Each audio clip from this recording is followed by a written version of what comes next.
जय हिंद एवरीवन। आज के इस क्लास में हम सर्वनाम का वन शॉट करने वाले हैं, जो कि बिहार बोर्ड का फाइनल एग्जाम 2027 में जिनका भी होगा क्लास 10th और 12th का, उसमें पूछे जाएंगे। तो सर्वनाम से 2 से 3 क्वेश्चन पूछे जाते हैं। तो आज के इस क्लास से पूरे कवर हो जाएंगे, ठीक है। कॉन्सेप्ट और प्रैक्टिस सब करेंगे, ठीक है, बिहार बोर्ड के ऑफिशियल सिलेबस के अनुसार। तो स्टार्ट करते हैं। तो टेलीग्राम से जुड़ जाएगा बोर्ड एग्जाम विद अभिषेक ठाकुर, वहाँ पे आपको PDF मटेरियल देखने को मिल जाएगा, ठीक है। तो चलिए, सबसे पहले सर्वनाम होता क्या है। तो वाक्यों में एक संज्ञा प्रयुक्त होने के बाद यदि उसी संज्ञा के प्रयोग की आवश्यकता हो तो संज्ञा के स्थान पर वह उसका आप आदि शब्दों का प्रयोग किया जाता है। अर्थात सर्वनाम उस विकारी शब्द को कहते हैं जो संज्ञा के स्थान पर उसी संज्ञा के संबंध में प्रयुक्त हो। तो अगर सर्वनाम की परिभाषा पूछे तो आपको बताना है, सर्वनाम उस विकारी शब्द को कहते हैं जो संज्ञा के स्थान पर उसी संज्ञा के संबंध में प्रयुक्त हो।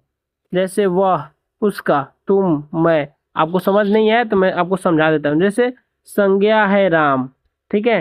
तो राम क्या है? लड़का है। तो लड़का के लिए वह आता है ना, यानी संज्ञा के बदले जो आता है, जो प्रयुक्त होता है, वही क्या होता है? सर्वनाम होता है। यानी संज्ञा के रिपीटेशन को रोकने के लिए सर्वनाम का प्रयोग किया जाता है, ठीक है। तो समझ में आया सर्वनाम के? आप देखिए, सर्वनाम मुख्यतः 6 भेद होते हैं। तो क्वेश्चन पूछा जाएगा सर्वनाम के कितने भेद होते हैं, तो 6 भेद याद रखिएगा, ठीक है। सर्वनाम के कितने भेद होते हैं? 6। ये भी पूछा जा सकता है सर्वनाम टोटल कितने होते हैं, तो सर्वनाम 11 होते हैं। सर्वनाम के भेद 6 होते हैं, ठीक है। कौन कौन से सर्वनाम है? जैसे मैं, तू, आप, जो, सो, यह, वह, क्या, कौन, कोई, कुछ। तू को तुम भी हम लोग कंसिडर करेंगे, ठीक है। तो एक तरह से टोटल सर्वनाम जो है 11 है। कितने हैं? 11 टोटल सर्वनाम आपको देखने को मिल जाएंगे। टोटल 11 सर्वनाम है और भेद बोले तो 6 है, ठीक है। तो आपको याद कर लेना है। देखिए, तो कौन कौन से सर्वनाम है? तो पुरुषवाचक, निजवाचक, निश्चयवाचक, अनिश्चयवाचक, संबंधवाचक, प्रश्नवाचक। तो इसको भी याद कर लेंगे। आपको सर्वनाम के कितने भेद होते हैं? तो सर्वनाम के 6 भेद होते हैं। कौन कौन? तो देखिए, सबसे पहले पुरुष। पुरुष याद रखिए, पुरुष जो है अपने निजता के बारे में किसी को नहीं बताता, ठीक है, निश्चित रूप से, लेकिन अनिश्चित रूप से नहीं। संबंध के बारे में प्रश्न उठता है, ठीक है। ऐसे याद कर लेंगे। यदि अगर ऐसे नहीं याद हो तो डायरेक्ट याद रखिए, पुरुषवाचक, निजवाचक, निश्चय, अनिश्चय, ठीक है। संबंध, तो संबंध के ऊपर प्रश्न खड़ा होगा, ठीक है। तो ऐसे याद कर लेंगे। 6 मुख्यतः भेद होते हैं किसके? आपके सर्वनाम के। तो पुरुष के बारे में बात करें तो निजता, और निजता की बात करें तो निश्चय, निश्चय से अनिश्चय, अनिश्चय से संबंध, संबंध से प्रश्नवाचक।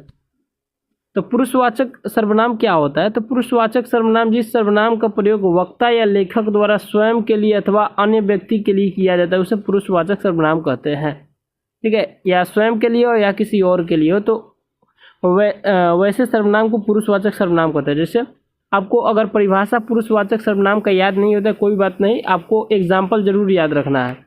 मैं, तुम, यह, वह, ये सब क्या है? पुरुषवाचक सर्वनाम है, ठीक है। मैं खुद के लिए हुआ, तुम दूसरे के लिए हुआ, यह पास के लिए, वह नज़दीक के लिए, ठीक है। अच्छा, मैं कल दिल्ली जाऊंगा, तो इसमें मैं जो है पुरुषवाचक सर्वनाम है, क्योंकि खुद के लिए कह रहा है। तुम जो हो गया यहाँ पे दूसरे के लिए, तुम एक बहादुर लड़के हो, तो यहाँ पे क्या हो गया? आपका पुरुषवाचक सर्वनाम होगा। पुरुषवाचक सर्वनाम के 3 भेद होते हैं, उत्तम पुरुष, मध्यम पुरुष, अन्य पुरुष। जैसे आप इंग्लिश में पढ़ते हैं ना, first person, second person, third person, वही चीज़ है, ठीक है। फर्स्ट पर्सन मैं और हम हो गया, सेकेंड पर्सन तू, तुम हो गया, आप हो गया, और थर्ड पर्सन यह हुआ, ये वे हो गया। तो वही चीज़ है, ठीक है ना। ज़्यादा लोड नहीं लेना दिमाग में। उत्तम पुरुष क्या है? मैं और हम, यानी फर्स्ट पर्सन है उत्तम पुरुष, मध्यम सेकेंड पर्सन, और थर्ड पर्सन है अन्य पुरुष। तो मध्यम में तू, तुम, आप होगा, यानी यू आता था ना, इसमें आई वी आता था ना, तो फर्स्ट पर्सन, और इसमें यू आता था, और इसमें दिस, ही, सी, इट, ये सब आता था ना। तो ये सब क्या हो गया? आपका अन्य पुरुष में आ गया। तो वही चीज़ है, इंग्लिश से हिंदी में कन्वर्ट कर दिया है, उत्तम पुरुष, मध्यम पुरुष, अन्य पुरुष। तो ऐसे याद रखना है, ठीक है। बाकी निजवाचक के बारे में बात करते हैं। तो निजवाचक सर्वनाम जो होता है, जिन सर्वनाम शब्दों का प्रयोग वक्ता स्वयं के लिए करता है उन्हें निजवाचक सर्वनाम कहते हैं, ठीक है। जैसे आप, स्वयं, अपने आप आदि। ठीक है। तो आपको तो याद नहीं होगा कि ये निजवाचक क्या होता है। तो देखिए इसमें आप समझ में आएगा, एग्जाम्पल से इसको डील करना है, ठीक है ना। कैसे, तुम्हें यह काम स्वयं करना होगा, तो स्वयं क्या है, आपका निजवाचक आएगा, ठीक है। आपसे आप नहीं पूछेगा, आप पूछेगा तो आप दोनों में आता है, आपका पुरुषवाचक में भी आता है। तो इसलिए, लेकिन अगर अपने आप बोल दिया ना, मैंने स्वयं से, अपने आप मतलब स्वयं से हुआ, तो मैं अपने आप से ही हिंदी सीख गया, यानी स्वयं से जहाँ पे बात आए, खुद से बात आए, वहाँ पे निजवाचक सर्वनाम का प्रयोग होगा, ठीक है। वहाँ पे नहीं लिखा रहेगा ऐसे कि मैं, निश्चयवाचक सर्वनाम की बात करते हैं। तो निश्चयवाचक सर्वनाम एकदम आसान है, डेफिनिट प्रोनाउन इसको बोल सकते हैं हम लोग। जिस सर्वनाम से वक्ता की किसी वस्तु का निश्चित बोध हो, चाहे वह वस्तु पास हो या दूर, निश्चयवाचक सर्वनाम कहलाता है। जैसे यह, वह, वे, यानी निश्चित चीज़ के बारे में बात हो, ठीक है, एकदम निश्चित हो कि ये चीज़ वहाँ है, ठीक है ना। तो वो चीज़ वहाँ है तभी तो निश्चित है। तो इसके लिए यह पुस्तक है, तो पास की वस्तु के लिए यह जो हुआ निश्चयवाचक सर्वनाम हुआ। वह अच्छी पुस्तक है, दूर की वस्तु के लिए हुआ तो वो निश्चित है तभी तो। वह पेन मेरा नहीं है, तो वह पेन मेरा नहीं है, तो इस प्रकार से यहाँ पे वह क्या हुआ, निश्चयवाचक सर्वनाम हुआ, ठीक है। और निश्चयवाचक सर्वनाम की बात करते हैं। जैसा कि नाम से ही स्पष्ट है, जिस सर्वनाम से किसी व्यक्ति या वस्तु का निश्चित या स्पष्ट बोध न हो, यहाँ पे ध्यान रखना है, स्पष्ट बोध न हो जिस चीज़ का, ठीक है, उसे अनिश्चयवाचक सर्वनाम कहते हैं। जैसे कोई, कुछ, यहाँ पे कुछ लिख रहा है, एकदम डिफिनिट उसमें बता रहा था यह है, वह है, लेकिन इसमें क्या, कोई, कुछ, ये सब वर्ड आता है, ठीक है। तो कोई, कुछ जहाँ पे भी आए आपको अनिश्चयवाचक सर्वनाम लगा देना है, ठीक है। तो ऐसा न हो कि कोई आ जाए, ऐसा न हो कि कोई आ जाए, तो यहाँ पे कोई जो है अनिश्चयवाचक सर्वनाम है, क्योंकि ये किसी विशेष व्यक्ति की ओर इंडिकेट नहीं कर रहा है। घी में कुछ मिला है, तो कुछ मिला है, पता है कि क्या मिला है। घी में चीनी मिला है कि मीठा मिला है, सॉरी, घी में चीनी मिला है कि शक्कर मिला है। अरे भाई, चीनी और शक्कर एक ही होता है। देखिए कोई आ रहा है, कोई आ रहा है, तो कोई आ रहा है, कौन आ रहा है, पति आ रहे हैं, पत्नी आ रही है, कि भाई आ रहा है, कि बहन आ रहा है, कौन आ रहा है पता है नहीं है। तो कोई जो हुआ अनिश्चयवाचक सर्वनाम हुआ, ठीक है।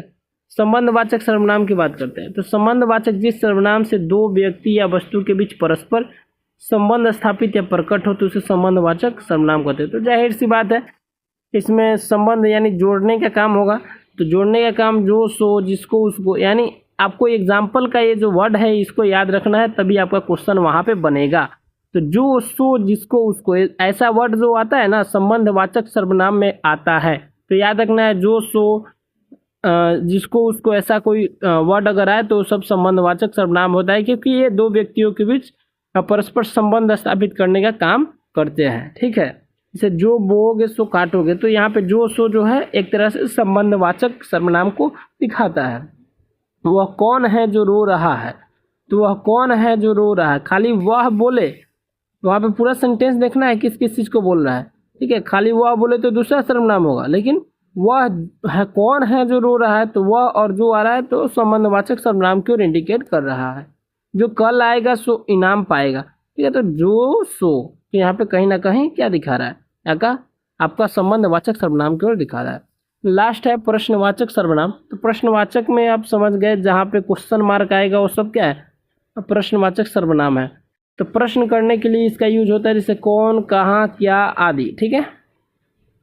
तुम कहाँ जा रहे हो, वह कौन खड़ा है, तुम क्या खा रहे हो, तो यहाँ पे कहाँ, कौन, क्या आ रहा है, प्रश्नवाचक सर्वनाम देखने को मिल जाएगा दोस्त, ठीक है। तो इस प्रकार से हम लोग पूरा सर्वनाम क्लियर कर लिए। अब एग्जाम में क्या पूछा गया उसको हम लोग कवर कर लेते हैं। देखिए सर्वनाम के कुल कितने भेद होते हैं, क्वेश्चन पूछा गया था। तो सर्वनाम के टोटल 6 भेद होते हैं, इसको याद रखना है, ठीक है। सर्वनाम के कितने भेद होते हैं, 6 भेद होते हैं। आपका पुरुषवाचक, निश्चयवाचक, अनिश्चयवाचक, संबंधवाचक, प्रश्नवाचक, निजवाचक, ठीक है। हिंदी में मूल सर्वनामों की कुल संख्या कितनी है, 11, ठीक है। इसमें से पूछ देगा कि निम्नलिखित में से कौन सा सर्वनाम नहीं है, तो ऑप्शन में रहेगा 11 में से एक आप चुन लीजिएगा जो नहीं होगा। वह जा रहा है वाक्य में कौन सा सर्वनाम है, और निश्चयवाचक सर्वनाम हो जाएगा क्योंकि वह जा रहा है, एक विशेष व्यक्ति की ओर इंडिकेट कर रहा है, तो कहीं ना कहीं क्या हो जाएगा, निश्चयवाचक सर्वनाम हो जाएगा। इससे किसी निश्चित वस्तु का बोध न हो तो वैसे सर्वनाम को अनिश्चयवाचक सर्वनाम कहेंगे। ठीक है, कोई आ रहा है इस वाक्य में, कोई किस सर्वनाम का उदाहरण, तो कोई अनिश्चयवाचक का उदाहरण है। बाकी जो सोएगा सो खाएगा, जो सो किस में आता है, संबंधवाचक में, तो संबंधवाचक सर्वनाम हो जाएगा। मैं आप ही चला जाऊंगा, यानी मैं स्वयं ही चला जाऊंगा, इसका अर्थ होता है। इसका मतलब आप का अर्थ स्वयं हुआ, आप का अर्थ स्वयं हुआ, तो स्वयं निज में आता है, निज में आता है, तो निज में आता है, निजवाचक सर्वनाम देखने को मिल जाएगा दोस्त। ठीक है, तुम क्या खा रहे हो, तो क्या खा रहे हो क्वेश्चन मार्क आया तो प्रश्नवाचक सर्वनाम हो गया। यह मेरा घर है, यह मेरा घर है, तो कहीं ना कहीं एक डिफिनिट चीज़ों को दिखा रहा है ना, मतलब यह मेरा इंडिकेट कर रहा है घर मेरा ही है। ठीक है, तो निश्चयवाचक को दिखाता है। तुम्हें क्या करना चाहिए, तो क्या आया, तो आपका पुरुष क्या चाहिए, एक मिनट, तुम्हें क्या चाहिए, इस वाक्य में तुम्हें बोलना है, माफ कीजिएगा वो क्या हम बोल दिए, तुम्हें क्या है, तो पुरुषवाचक सर्वनाम है। ठीक है, तो देख लीजिए क्लास कैसा लगा। अगर कोई डाउट है तो कमेंट बॉक्स में आस्क कीजिएगा, मैं बताने का प्रयास करूंगा।